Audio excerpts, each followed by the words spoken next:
Next, from Chicago, our contributing correspondent Jeff Berkowitz goes one-on-one with John Tillman, CEO of the Illinois Policy Institute. The Institute is a think tank applying market solutions to public policy problems. Mr. Tillman talks about whether market forces can control energy prices, and if competition is the answer to improving public schools. This runs about 30 minutes. You're watching Public Affairs. Berkowitz is my name, and politics is our game, and we will be doing lots of politics and public policy and economics and everything. Everything you want to know, just stay tuned. I mean, we're taping this show on March 17th, on the Sabbath, so to speak, a Saturday, which is holy, right, John? St. Patty's Day is particularly holy. Everybody's Irish. It's the holiest day, I was going to say the holiest damn day in the year, but I censored that, but it's the holiest day in the year. This is sort of like an oxymoron to say holiest damn day in the year. So what do you want to know? Look, folks, if you're watching this show, you want to know some economics, some law, some really important stuff. I mean, John Tillman is the chairman and CEO of the Illinois Policy Institute. He has dramatically changed the organization over the course of the last 4 or 5 years, but more about that, because you don't want to hear that. You want to hear from John Tillman. Well, if you're so smart, John, why am I paying $4.30 for gasoline when just 2 years ago it was under $2 per gallon, wasn't it? $2.50? It was something like that, yeah. So it's more than double. Do you think it's all President Obama's fault? I don't know, John. That's why you're here. I'm going to ask you, why are we paying? By the way, I don't hold the title chairman. I'm CEO. Just want to make sure. You used to be chairman. One time I was, but somebody else hold it? Happily relinquished that title. Who's now chairman? Andy McKenna is chairman. Congratulations, Andy. I come to the show and I get information. Tillman wouldn't want to tell me before. Let's make Berkowitz look like a jerk and then say something But wrong. let's talk about gas prices. Congratulations, Andy. I'm sorry for getting that wrong. Andy McKenna, of course, well-known around the state of Illinois. Yes, Congratulations, he is now chairman of the Illinois Yes, Policy he is. Institute. Let's go to gas prices, though, because I think it's a very important topic. Here's what I think is so interesting about gas prices. When people talk about it, they always talk about drilling more. We need to drill more offshore. We need to how do they call that? Fracturing. Fracking, rather, is the phrase, right? And oil shale and all the rest of it. I'm for all of that. We need to obviously have more domestic supply. But the story really needs to be told about gas prices at the pump. The working class and poor who are at the gas pump, and when you start spending $65 to $75 to fill up your tank instead of $35 or $40 to fill up your tank, it has a material impact on people's ability to buy groceries, put food on the table for their kids. And the reason this is happening is because of the policies of President Obama. He is the one who is accountable. He has shifted tremendous amounts of federal resources to subsidize what he likes to call green energy, which is more expensive and does not begin to make a dent in fulfilling the supply of energy for this country. But in the long run, let me just interrupt to say, John, because people like to hear this in bites, and to digest all of what you're saying, yes, we're going to make sure they don't choke, especially some of the liberals Are you and people implying on the that left. Was a fire hose? I'm just saying people on the left may disagree with you, and they may say, Jeff, why are you letting this guy rant? They want me to interrupt you from time to time. I'm ready for the argument. And ask you, what about the long run, John? Because we should care about our grandkids, and we should care about all the terrible things they would say will happen if we still continue to have a carbon-based energy source like oil. We've got to get onto clean forms of energy so 20 years later our kids aren't choking, so to speak, in the air, from the dirty air, whatever. The best way to accomplish all of the total sort of human condition improvements that we want, not just in terms of pollution from energy sources. There's all kinds of pollutions. There's visual pollution. Eagles are being killed by wind turbines on a regular basis out in California and other places, state of Washington. There's all kinds of impact from the green energy that people don't want to account for. When you have a Prius or another Chevy Volt, those are all powered by electricity that you plug into a wall. A little over 50% of our electricity that powers those green cars comes from coal plants. So the idea that just because it's electric that means it doesn't have a carbon footprint is false.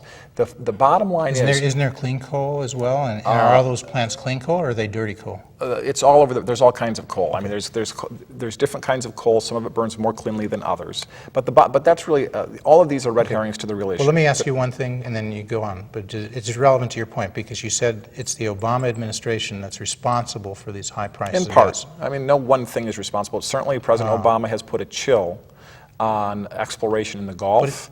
exploration. The governor of Virginia would like to explore outside of on the coastal shelf outside of Virginia, and the Obama administration has prevented that. They are hostile to bringing on more domestic supplies. They are taking credit for some of the new domestic supplies, particularly natural gas, that are all the result of the Bush administration. So the main... Let me just take that in bites, because you referred to the Gulf, and you say they put restrictions on that after that Gulf incident, right? Right. Take this that one. If I hadn't put those restrictions on there, some would say, wouldn't the impact on current, that was only 2 years ago, right? Right. The impact on current supplies would be minimal. Worldwide, there's a world price. And so if they hadn't done that, wouldn't you say, yes, the supply would be a little larger coming out of there, but in terms of the world supply, in terms of the world price, you know, the critics of what you said would say that's a drop in the bucket. That can't explain prices going from $250 to $430 in 2 years, can it? That's, as I said before, there's many factors Okay, that but how many are you going to list here for the Obama administration? Just stick to the Obama administration. And you've listed one. You said, okay, this change. In general, the Obama administration has stopped domestic exploration, which is the easiest, least cost source of natural gas, and not natural gas, of oil that can be refined in this country and put into the supply chain of this country. The easiest oil for us to get is from our own domestic supplies and from Canada. We haven't even started talking about the pipeline from Canada and the oil shale coming down through the states that they've put the brakes on. The bottom line is the Obama administration has been hostile to every aspect of new domestic exploration. Well, let's be empirical. Which is driving up cost, in addition to what's going on in the world energy markets, which is also a huge factor. But we come back to this, you know, here we get a shot of our favorite book to mention here, Capitalism and Freedom. That's Capitalism and Freedom by Milton Friedman. And we say this with all due respect because, folks, if you haven't read this book, I advise that you spend some time with it, whether you're a Republican or you're a Democrat, or whether you're a liberal or a conservative. I think there are many in all of those groups who haven't read this book. It's a classic, I think, written probably 50 years ago. The basics of price theory are here, the basics of demand and supply, the basics of what John Tillman is talking about in this book, right, John? Yes, absolutely. And you've read this book, right? I've read most of that book. Okay. Over many years. Over many years, so it takes a while to absorb, and there's nothing wrong with It's that. not exactly, it's not like a Vince Flynn book that you just turn over a weekend. But the serious thing very here good is book, that what this man would say to you, John, if he were here, I think, I knew Milton Friedman, he would say, you have to be a little bit more empirical in what you're saying. So he might ask you, even though he might agree with you, but he might be challenging to you and say, roughly over the last 2 years, what decrease in domestic production has the Obama administration caused in oil?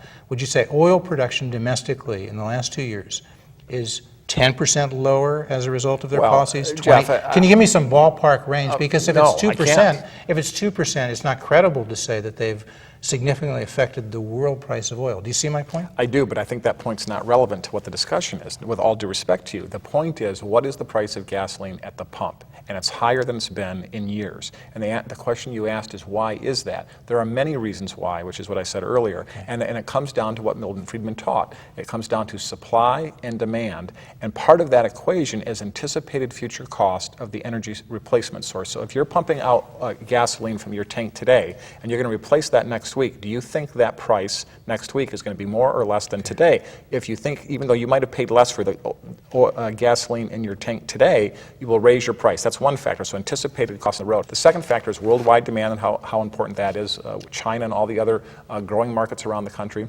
The third thing, obviously, is the unrest. But the number one issue in this country... Unrest in? The Middle East and the threats to close the Strait of Hormuz. In Iran and all that In stuff. Iran and all the things that in general are going on in the Middle East. But the number one issue that we have control over is, do we have an expansive view of maximizing domestic production of energy? The Obama administration is hostile to that. That has an effect on price. That is all I'm saying, and that is the main thing that he's accountable for. The other thing that you can really get into esoteric discussion about this, about currency and the absolute inflationary policies of this administration and the Fed, the effect, if you actually took oil prices and compared it in terms of units of value to silver or gold, they actually are moving in opposite directions right now. So there's a lot of things going on here, but the number one thing this administration could do is expand domestic exploration, which would help drive down cost in this country. So, to be clear, and I don't know exactly, I should have checked before what the price was 2 years ago, but roughly I think it'd be fair to say it was hovering in the $2 per gallon range.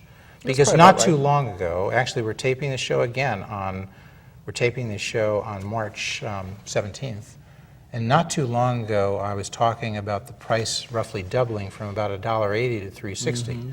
So not too long ago, and I'm talking maybe in the last month. I should be a little more diligent to make sure. But last month, I think prices that I and you were paying were probably in the range of $3.60, $3.70. What I think is so... They've gone up tremendously in a month, but my point to just make sure, get it right, it's what you just said. Show, despite what some people think, the show is not about Jeff Berkowitz. It's about John Tillman. No, it's about your viewer. It's about your viewers. And our viewers, and what they might be asking, I think, and I try to ask what they would be asking. So what you're saying, John, is not that Obama has raised the price from roughly $2 per gallon to $4 per gallon for gas. Right. But he's had a significant impact on that increase. But you're conceding a large chunk of that increase is due to other factors, disruptions or uncertainty in the Middle East, the growth in demand for energy in other areas outside the United States. So you're saying, but a large chunk of that $2 increase is your assertion that the large chunk of that is attributable to Barack Obama's policies, which have limited the supply of oil and other energy coming out of the United States. That would be, in a nutshell, yes. Okay. And I think what's interesting is how it's being played. In 2008, when we had $4 gas, it was President Bush's fault. Today, in 2012, when we have $4 gas, there's nothing the president really can do about it. I just think that's interesting. Go back and look. Do a LexisNexis. See how the story was covered. And see what? Oh, you're saying. See how the story was covered in terms of when presidential. Bush prices were covered. See how the story was covered in terms of administration and presidential accountability for $4 gas in 2008 versus today. It's just interesting. See, then they said that was President Bush's fault when the price was going up when he was president. Now you're saying much of the mainstream media would be saying this is something that the presidential administration it's out of his can control. It's a world market. So you're saying that would indicate to you some bias toward the left by the mainstream media? Is that what you're saying? That's what I would say, yes. Okay. Story choice and framing of the story. So if we have students, say, at the Medill School of Journalism who might be watching this, I know I've talked to some who they cover events, and so that's, of course, the School of Journalism at Northwestern. So if you're watching this show, we invite you to take a little poll of your faculty members at the Medill School of Journalism. Just ask them a cross-section. There must be like 20 people who teach there. I think John McCarran, teaches there. He's a former Chicago Tribune columnist. Just do a poll and say, do you think that this is something, ask them two questions. When prices were increasing for gasoline, oil, some portion of the period, when Bush was president from 2001 to 2008, did you folks say that the cause of that was the Bush administration? They weren't doing the right things. If they did, they could affect the price and keep it down. And then ask them what they've been saying in the last year or two with Obama there. And if you see a difference, what do we conclude from that? Is that your point? That's my point. That would be an empirical way. You could actually just go back and look at the news reporting. Go look at how the AP reported that story, the New York Times or anybody. It's interesting to me, although I think there's issues that are even more important. But yes, prices are crucial. And we'll get to John Tillman and the Illinois Policy Institute, you can tell from their name, focus on Illinois issues. And we'll get to that, folks. We're not going to put We love the national stuff, too. But one other thing we just want to cover while we're on national issues, we're taping this on March 17th. Some of you folks will see it before it airs on cable. You may see it on our website, youtube.com, Public Affairs TV, youtube.com/Public Affairs TV. And so if ever you don't get to see it, you're not outside our viewing area, and you happen to be watching it now in our viewing area, but maybe you're just walking through, you can always find our show, and sometimes much sooner than it's on cable. You can find it by going youtube.com/Public Affairs TV. And so you may be seeing us taping this show on March 17th, and then you would know the election in Illinois is March 20th. And it's an unusual election because this is the first time in, a quarter of a century, John, that presidential politics mattered by the time we got to the Illinois primary. Presidential primaries, Republican or Democrat. Right. I don't remember a time. I've lived in Chicago since 1985, and I don't remember a primary. There may have been one, but I don't remember one where the primary still mattered. Usually the nominees are chosen by now, and or the state was going to clearly go one way or the other. So I think it's been a very interesting time. And would you say there are 4 presidential candidates in the Republican primary now? Mitt Romney. Yeah. To be clear, President Obama will win the primary in Illinois. You make that a flat-out prediction. Absolutely. You put your house and Gulf on the line right there. Yes. Your wife and daughter, the whole thing. Yes. Let's not go into that. You are that confident, okay?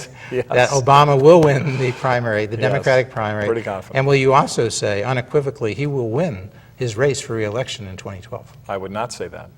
But you would say he's an odds-on favorite. as of March 17th? Every incumbent president in an election year is, no matter what the polls say, is a favorite. Okay. But not a prohibitive favorite? No, I think it's going to be competitive. Okay. And so in this race for president in the Republican primary in Illinois, we have Mitt Romney, of course, the former governor from Massachusetts. It sounds so odd to say that, but it's true. It's true. We have Rick, former U.S. senator from Pennsylvania. Doesn't sound that odd. We've had that Republicans as senators from Pennsylvania. In fact, Rick was there, I think, for 18 years as senator. Something like that, yeah. Maybe might include his time in the House. And of course, we have Newt Gingrich, the former U.S. Speaker, and then Ron Paul, the perennial candidate from the Libertarian Party, who's become much more of a force this year than he had been in other years in terms of affecting the debate. I think Ron Paul's brought some very important policy thinking to the primary, and I think he's really resonated with a very significant part of the Republican primary electorate. It's been very interesting. Well, you in the Illinois Policy Institute are sympathetic with many of his ideas, especially on the domestic side, because you promote, we should say the Illinois Policy Institute labels yourself as a libertarian think tank, right? In part, actually, liberty-oriented think tank. Don't you say that? We talk about advancing a liberty agenda. We don't use labels like that, although people often do, because we like to focus on liberty-based public policy. Liberty. Which is Excuse me, I should have said that. Different. I said libertarian. Right? I love the term libertarian. I like. You're not quite completely libertarian. It's liberty-based. The term I like, Jeff, is conservatarian, because that way I irritate my conservative friends and my libertarian friends. Okay, but liberty-based think tank. What did you say? Liberty-based public policy. We Liberty-based champion the free market and liberty-based public policy. Free market, liberty-based. Yes. Okay. Yeah. But so when Ron Paul talks about abolishing the Department of Education, as others have, you would agree with him on that, right? I'm not going to get into whether or not the federal government should abolish the Department of Education, but I think there's so much more work that needs to be done in the state of Illinois to make education, public education should not be controlled by a public monopoly. And that's essentially what we have today, is that the government is providing monopoly services, and in order to have choice in education, you have to pay twice. You shouldn't have to pay twice. You shouldn't have to pay with tuition and your property taxes. The money should follow the child, and the parents and the children should be empowered to choose a school that's best for them, whether that's a government school or an independent school. So basically, folks, I'm the straight man for the show these days. You know, my guests come here and they make points, and I hold up the book that matches the point. It's an excellent book. School Choice. It's put out by, well, it's written by Herb Wahlberg, who was did a great affiliated job on with that the book. Heartland Institute. Heartland Institute put that book out. They've made this copy available. We thank them for doing that. You've read this book? I have read that book. Goes through what? Many findings, right? All kinds of things. Hundreds of findings, would you say? It's called School Choice, the Findings, right? Yes. What's the essence of that book? I should say it's St. Patrick's Day, and this is my green. Here's a great. And John's, of course, wearing a green tie if we haven't picked that up. There's all kinds of things about school choice that I think are amazing. The bottom line is this, just with your audience here in the Chicago area. Because you were making this point. I just want to say, this is not my point, this is your point, because you're talking about liberty and you start talking about free market. Wasn't this just one step away, school choice? Yeah. Okay. The point is that what liberty is about is empowering people, not empowering government. Right. And unfortunately, the original founding of this country, which was based on the idea of liberty, life, liberty, and the pursuit of happiness, and the Constitution to protect individuals' rights to do that. Unfortunately, now too many people think the government should be the one doing the pursuing. It's individuals should pursue their dreams, whether it's their child's education, the business, the government they want to can make. empower individuals to exercise school choice. So in a sense, the government can be a liberating influence. And maybe you would join with, because let me see if I could promote a consensus point of view. There are people in this country, many people, maybe even the great majority, who think that kids with low-income parents should be assisted in acquiring an education. Would you say we probably have a majority of people who agree to that? I think most people believe most people believe in a civil society. You want to provide every person with a great education, whether they were born. No, not provide. When you say you. Provide an opportunity for a great education, whether they were born in a terrible neighborhood on the south side of Chicago or in the North Shore. Provide an opportunity. So that means if you have low-income parents, you don't have to have a public school to do that. Exactly. You have to have an assistance from the government in financing that. So individuals given money, right, say $15,000, which is what we spent per kid per year in the Chicago public schools. So don't give the kids in Chicago a public school to go to. Give them the $15,000, a school voucher, and say, you can use this money $15,000 at any school of your choice, private Right. or public. So you notice the difference. Financing that education as opposed to providing the education. Right. That's why I thought people might misconstrue when you use the word providing. The government's empowering by making those funds available. That's what I was trying to distinguish when I was saying earlier that it shouldn't matter whether it's about providing an education. We can, the semantics game here, but the point is everyone should have a chance at a great education chosen by the parents. And it doesn't matter whether those parents choose an independent school, a private school, a religious school, or a government school. The government shouldn't have a controlling monopoly. There's something you said earlier, though, that is a very important point, is the government shouldn't be empowering people in the way that you said, and I know you didn't mean it this way, but the government has no right to empower people. When I talk about it's about empowering people, not empowering government, what I mean by that is our empowerment as individuals is sovereign by the Constitution. That's what the idea of unalienable rights means. Is that's right. The government doesn't bestow upon us our empowerment. We have it by natural law or by God's gift to us, depending on your point of view on that. That's what the Constitution and the Declaration are about. So the whole point of government is to create an unfettered society that lets us individually use our own empowerment and our inalienable rights to pursue that. And unfortunately, too many people now think government should make the choices for us and do the pursuing on our behalf.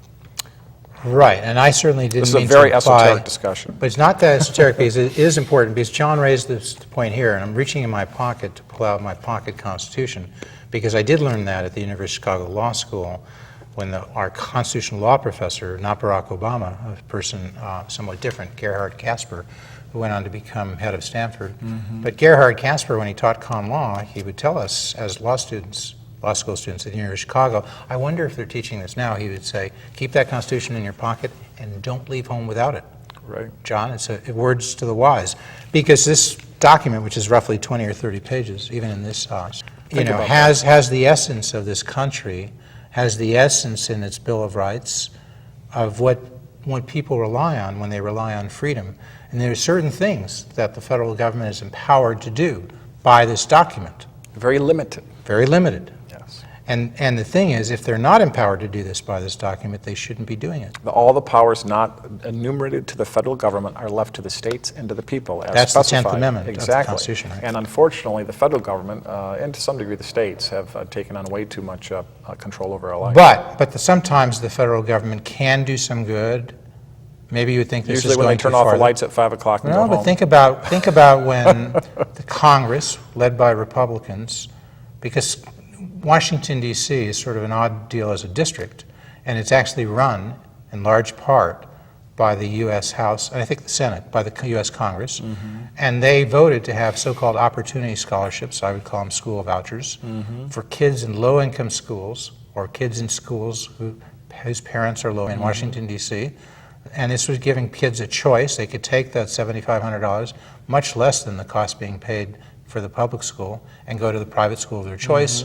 And one of the first acts of the Barack Obama administration, of Barack Obama by his Secretary of Education, Arne Duncan from Chicago, was to support the repeal of that legislation. Right, want to shut down those kids getting that freedom, that empowerment. It's really, it's one of the, How best examples of what I think of as the Orwellian nature of this president. He says one thing in public, but then when he has political power, he does something else, and he hurts the very people, in theory, he ran on helping the most, which is the poor and disadvantaged. And John, I say this with some affection for Barack Obama because he, as we talked about, did 6 one-half-hour shows here.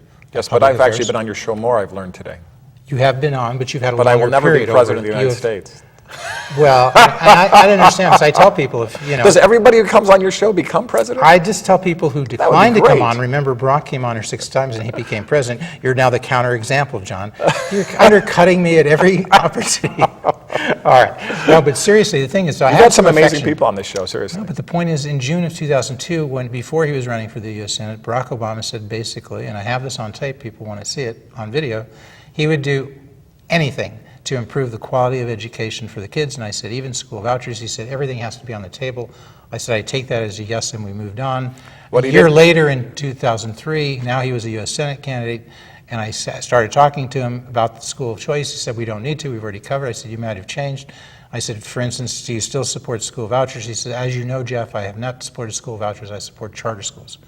Right. But the point is, he had to change, John, because he wanted to win the Democratic primary for the U.S. Senate. To have any influence, you understand, you have to win. To win the Democratic primary, he has to make peace with the teachers' unions. It was bad enough they were concerned that he supported charter schools. You might have to concede and acknowledge that's a bit of choice, and it took a bit of courage for Barack to support those. And knowing how important union support was for him. I would not concede that.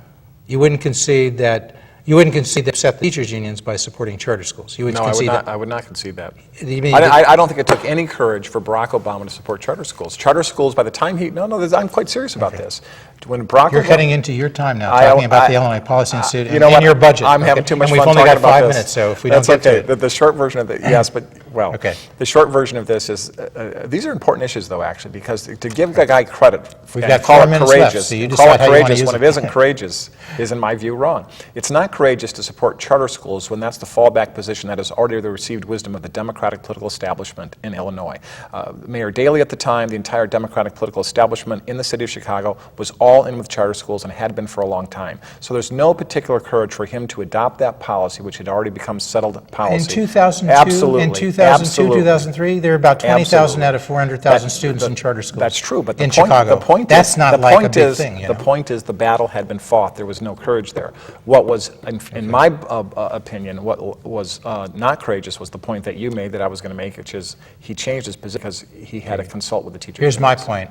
The Republicans are in town. It's Illinois. I want to hear how many times in the next 3 days am I going to hear Mitt Romney come out full-throated for school voucher, school choice across Illinois? How many times am I going to hear Newt Gingrich say that? How many times am I going to hear Rick Santorum say it? How many times am I going to hear Ron Paul say it? If I hear these guys say that 20 times in the next 3 days, well, I'll say, well, you have a point. You know, the point is, John, you should be on the phone saying, you guys better start saying this because Berkowitz called this to people's attention.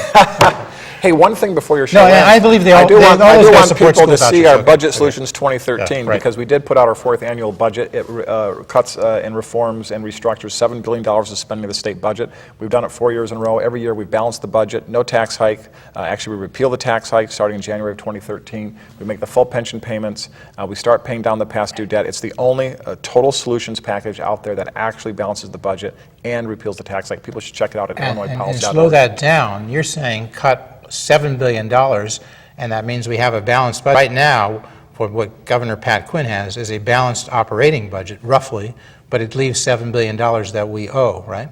Yes. In addition to that, even his balanced operating budget has some mysterious numbers in Medicaid But spending. it's close to being balanced. It's out of balance. Okay. Everybody But your point knows is it's out of it's all balance. balanced with what you propose, Yes. and mainly, And improve services for the poor and disadvantaged. That's the important and part. folks, because we didn't get to cover this, which we had anticipated, but the other stuff was just too much fun. We were having too much fun. We were having too much You fun. might not have had fun, but we had We fun. did, okay. So we're going to continue to speak as the credits roll, but I very much want to thank John Tillman. Thank you so much, John, for Good to coming. be with you as always, I Jeff. only wish I had not squandered the time before the show so you could be here for another show right after. Well, You'll come back soon, though. I'll come back soon. All right, because it's important. It's important that folks go to the IllinoisPolicy.org, which Yes. is your website. Yes. And they can read the executive summary, 15 pages or less, and they can see these are not draconian cuts. The No. $7 billion that you're talking about, you know, there's a lot of money going to high-income kids that should be going to low-income kids, and so that is to just cut that out.